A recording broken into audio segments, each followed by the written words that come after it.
গেলাম সিয়া cafe.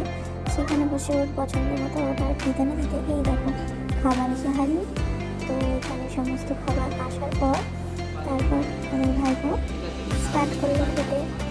Burger খুবই ভালো খায়, বার্গার পিৎজা এসব ভালোই খায়। তো খাবারটা ওর কাছে ভালোই লাগলো। তো বার্গারটা দেখো, বার্গারটা খেয়ে বেশ ভালোই বললো, টেস্ট লেগেছে ওর কাছে খেতে, সেই স্বাদটাই বলছে।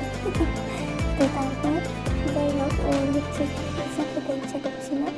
এখান থেকে ওকে বাইরে বেরিয়ে আমাকে বলছিল একটু পিৎজা হলে ভালোই হতো। তো আমরা চলে গেলাম এরপর মধ্যমরা গুড ফুড সেখানে।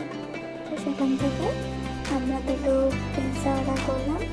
পিৎজা দুটো আমরা পার্সেল করালাম, ওখানে বসে খাওয়ার সময় ছিল না। তো তার জন্য আমরা ওখান থেকে দুটো পিৎজা পার্সেল করলাম, একটা ওর জন্য আর একটা ওর বোনের জন্য।